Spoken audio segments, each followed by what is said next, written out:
अस्सलाम वालेकुम मेरे अजीज़ो क़ारिब, मेरे अजीज़ो, मैं हूँ इफ्तिखार इफ़ी, प्यारे पाकिस्तान के सिटी ऑफ लव लाहौर से। और आज है एतवार का दिन।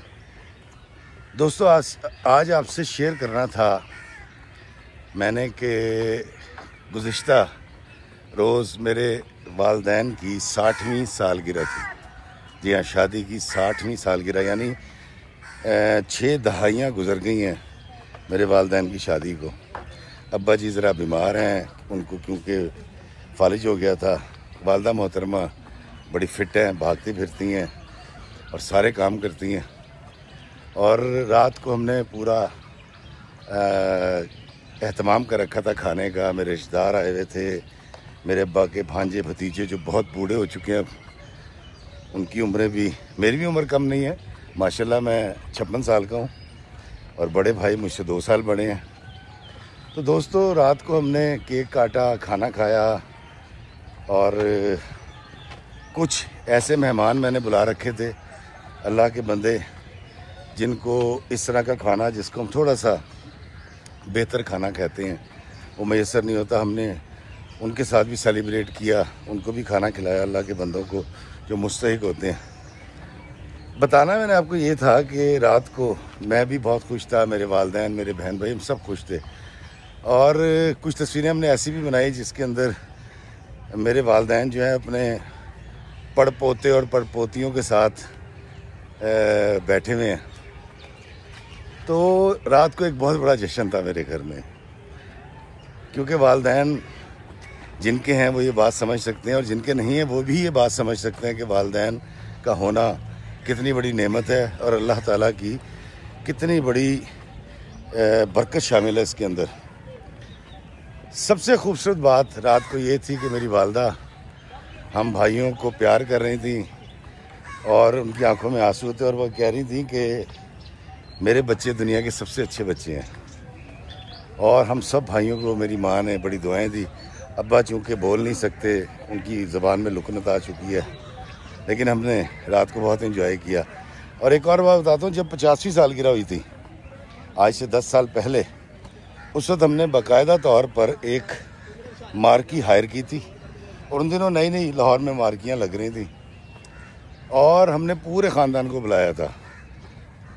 तकरीबन 350 लोगों का डिनर था और मैंने अपनी गाड़ी सजवाई थी जिस तरह दूल्हा की गाड़ी सजती है। अम्मी अब्बा को हमने बड़े आला दर्जे के कपड़े पहनाए थे और बाकायदा तौर पे ढोल ढमक्के के साथ हम अपने अम्मी अब्बा को मार्की में लेकर गए थे बैंड बाजे के साथ। और वहाँ पर म्यूज़िक का प्रोग्राम भी था और एक बड़ा मज़ेदार डिनर भी था। दोस्तों, जब मेरे अब्बा की मेरी शादी हुई मेरी अम्मा के साथ, तो मेरे अब्बा को बहुत अमीर आदमी नहीं थे। वो AGPNT के अंदर एक सॉर्टर थे जो बाद में तरक्की करता पढ़ता असिस्टेंट सुपरिटेंडेंट रिटायर हुआ। तो मेरे अब्बा की तनख्वाह बहुत ज़्यादा नहीं थी उन दिनों। तो मेरी अम्मा को जो जेवर चढ़ाया था मेरी दादी ने चढ़ाया था, जो कि तकरीबन 10 तोले था। लेकिन मेरे अब्बा मेरी अम्मा को कुछ बना के नहीं दे सके थे और अम्मा इसका जिक्र भी करती हैं। तो जब 50वीं सालगिरह हुई थी तो हम तमाम बहन भाइयों ने अपने अम्मी अब्बा को, सब ने कोई ना कोई सोने की चीज़ ज़रूर गिफ्ट की थी। गिफ्ट्स के अंदर कपड़े थे, बर्तन थे और बहुत सारी चीज़ें थी अम्मा की और अब्बा के इस्तेमाल की, लेकिन उसमें जेवर शामिल था। हम सब भाइयों ने, 5 भाई हैं हम, 2 बहनें हैं अल्हम्दुलिल्लाह, और हमने सब ने अम्मी को जेवर ज़रूर गिफ्ट किया था। और वो दिन हमारी ज़िंदगी का बहुत बड़ा दिन था, क्योंकि हमारे वालदैन ने शदीद गुर्बत में, मुफलिसी के दौर के अंदर हमें पाला पोसा, जवान किया और यहाँ तक पहुँचाया। तो वो कमाली जिससे आप मोहब्बत करते हैं, या वो शायर इफ्तिखार इफ़ी जिसकी आप बड़ी इज़्ज़त करते हैं, या वो व्लॉगर जो पूरी दुनिया में घूमता फिरता है, एक्सप्लोर करता है पूरी दुनिया को, इसको यहाँ तक पहुँचाने में मेरे माँ बाप का हाथ है। मैं अपने वालदैन को मुर्शिद कहता हूँ, मेरे मुर्शिदों का हाथ है। और मैं जो अच्छी बातें बताता हूँ, जिसकी आप तारीफ़ भी करते हैं, मुझे मिलकर भी, कमेंट सेक्शन में भी और पूरी दुनिया में मैं जहाँ जाता हूँ मुझे पजीराई आप लोग देते हैं। इस इफ्तिखार इफ़ी को यहाँ तक पहुँचाने में और दुनिया में लाने का सबब भी मेरे वालिदैन थे, और मेरे वालिदैन ही हैं वो जो मेरे पहले उस्ताद हैं। क्योंकि आप हों या मैं हूँ, हमारी ज़ात में जो पहली अच्छाई की पनीरी है वो हमारे वालिदैन बोते हैं। बाद में तो फिर उस्ताद मिलते हैं, जिस तरह मुझे इशफाक साहब मिल गए और वो फिर थपकी देकर आगे ले जाते हैं। लेकिन आपके वालिदैन ही सबसे पहले अच्छाई की पनीरी आपकी ज़ात की बंजर ज़मीन में बोते हैं। मेरे साथ भी ऐसे ही हुआ। तो वो लोग जो मेरा कंटेंट देखते हैं, पसंद करते हैं, फ़रते जज्बात से मुझे मिलते हैं, गले मिल के कईयों के आंसू भी निकल आते हैं, सेल्फ़ी बनाते हैं, कमेंट्स करते हैं, उन तमाम से आज मैं गुजारिश करूँगा कि आप तमाम मेरे वालिदैन के लिए दुआ कीजिएगा, उनकी तवील उम्री के लिए और उनकी सेहत के लिए। तो वो वालिदैन जिनकी वजह से आज मैं यहाँ पहुँचा हूँ, इस मुकाम पे हूँ, उनकी कल शादी को 60 साल हो गए। अच्छा, मेरी अम्मा का बड़ा नुकसान हो गया। अब्बा को 5 साल पहले फालिज हो गया। उससे पहले अब्बा बोलते थे, वॉकर से चलते थे, तो अम्मी अब्बा की नोक झोंक होती थी। अम्मा का नुकसान ही हो गया, अब अम्मा लड़ नहीं सकती किसी से। अब्बा हल्का सा घूरते हैं बस, अगर पानी ज़्यादा, क्योंकि अम्मा खाना भी वो खिलाती हैं, पिलाती भी हैं। हम तो सिर्फ ये करते हैं कि हमने आज तक अल्हम्दुलिल्लाह, अब्बा कई बार बीमार हुए, साहिब फराश हैं अब तो हम ही उनको बिठाते हैं, हम ही लिटाते हैं।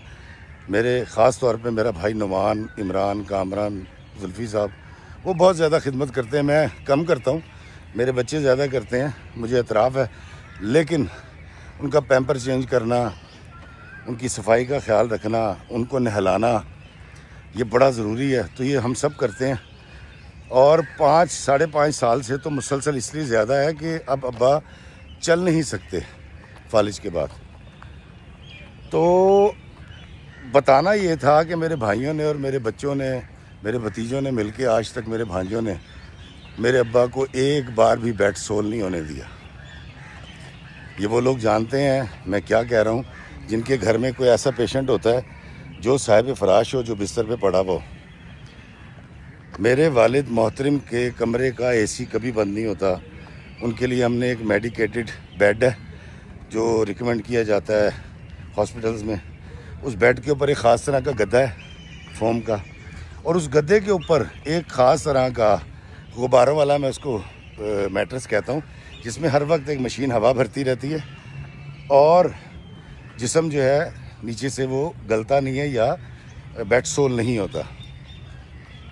और ये सारी खिदमत हम सारे बहन भाई मिल के करते हैं, और हमारी बीवियां भी इसके अंदर पेश होती हैं। अब्बा की इंसुलिन लगाना, उनकी शुगर चेक करना, उनको वक्त पे दवाई देनी, मेरी वालदा, मेरी भाभियाँ, ख़ास तौर पे मेरी बेगम साहिबा, उनका भी बड़ा शुक्रिया। तो जिन घरों में कोई मर्द या औरत साहिब फराश हो, बिस्तर से लग जाए, मैं बहुत सारे लोगों को मिला हूँ। मैंने कहानी भी सुनाई थी एक करोड़पति की। 5 दिन नहीं निकालते, 6ठे दिन बेड सोल शुरू हो जाते हैं और तंग आ जाते हैं कि यार रोज़ कौन बदले पैम्पर।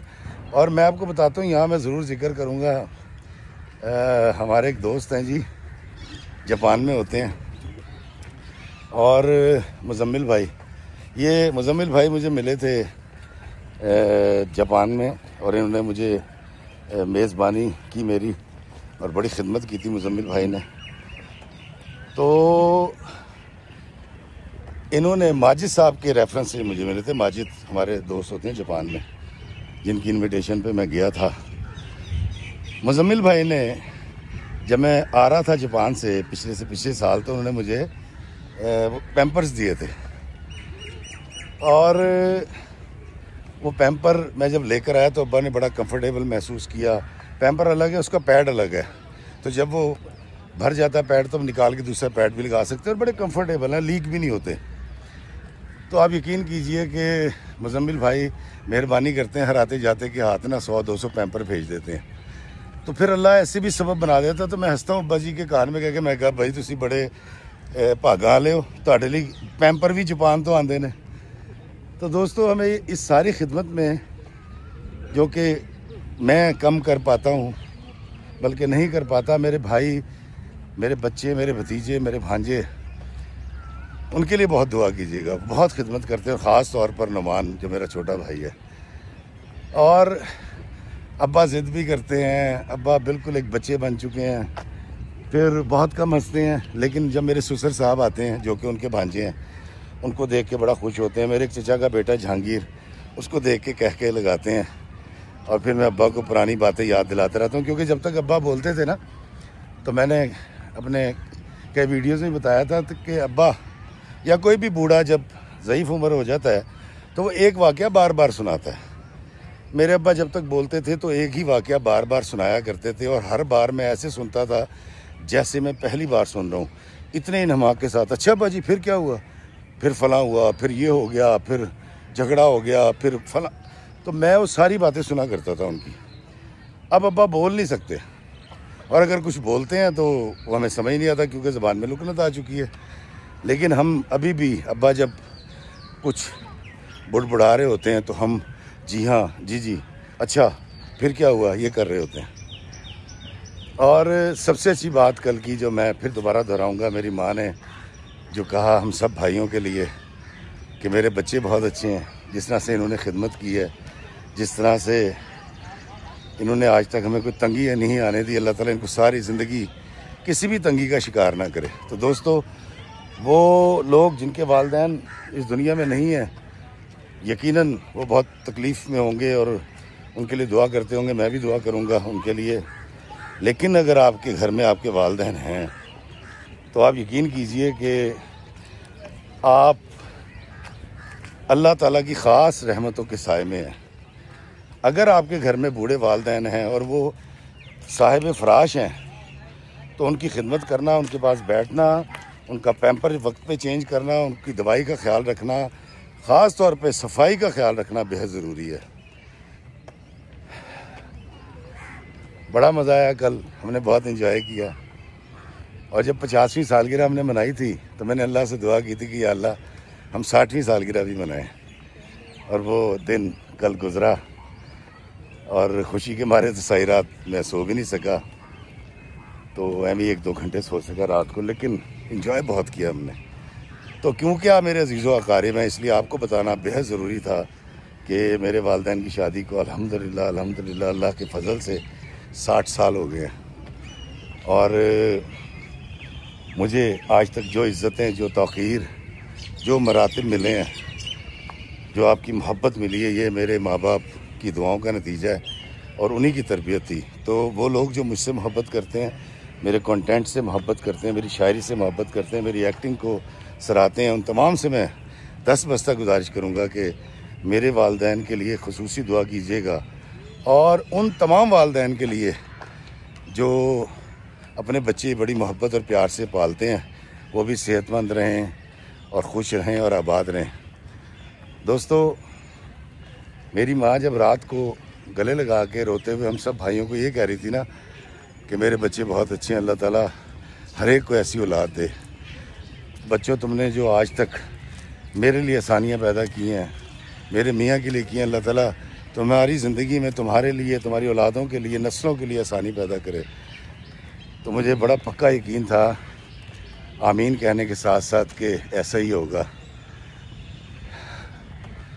मैं वो लम्हे, वो जश्न के लम्हे, वो खुशी के लम्हे आपसे शेयर नहीं कर सकता जो हम अपने माँ बाप की मौजूदगी में उनके पास, उनके ज़ेर साया बैठ के गुजारते हैं, या जो कल हमने जश्न किया है। बाबा जी इशफाक साहब फरमाया करते थे कि काका, ज़िंदगी में एक छोटा सी खुशी भी हाथ आ जाए ना तो उसका जश्न बना दो। अगर आज इशफाक साहब ज़िंदा होते तो बहुत खुश होते, क्योंकि उनके इस बेवकूफ़ा ने छोटी छोटी खुशियों का जश्न बनाना सीख लिया। ये तो था ही जश्न, ये तो बहुत बड़ी खुशी है, लेकिन मैं हर मामले में जश्न मनाता हूँ। जैसे कि ये वीडियो बना के मैंने आपके अंदर मोहब्बत, गुदाज, हमदर्दी और आंखों में नमी पैदा कर दी है। और यकीनन जब मैंने वो वीडियो बनाई थी कि हमने अपने अब्बा की शादी की 50वीं सालगिरह कैसे मनाई थी, तो बहुत सारे लोग मेरे इस बात पे फ़ैन हुए और बहुत सारे मुझे मिले जिन्होंने रोते हुए मुझे बताया कि यार हम तो ऐसा सोचते नहीं थे और हमने अपने वालिदैन की अब शादी की सालगिरह ऐसे ही मनाते हैं। तो अगर आपके वालिदैन हयात हैं, उनकी पहली तो बात कदर कीजिए, मोहब्बत कीजिए, खिदमत कीजिए, और जब भी उनकी शादी की सालगिरह आए तो इसी तरह जश्न मनाइएगा। 2-4 लाख रुपए लगन नाल कुछ भी नहीं होंदा, रब ने दिता है, उन्होंने पैरों के सदके दिता है। तो मैंने कहा क्योंकि आपको मैं अजीज़ व अकारिब कहता हूँ, तो अजीज़ व अकारिब के साथ कल रात को जो एक इतना बड़ा जश्न मेरे घर हुआ, उसको मैंने कहा आपके साथ शेयर करूं। वैसे तो जश्न कल रात को ख़त्म हो गया, लेकिन ये जश्न 9 रोज़ है, अगले 8 दिन मेरे दिल के अंदर ये जश्न चलता रहेगा।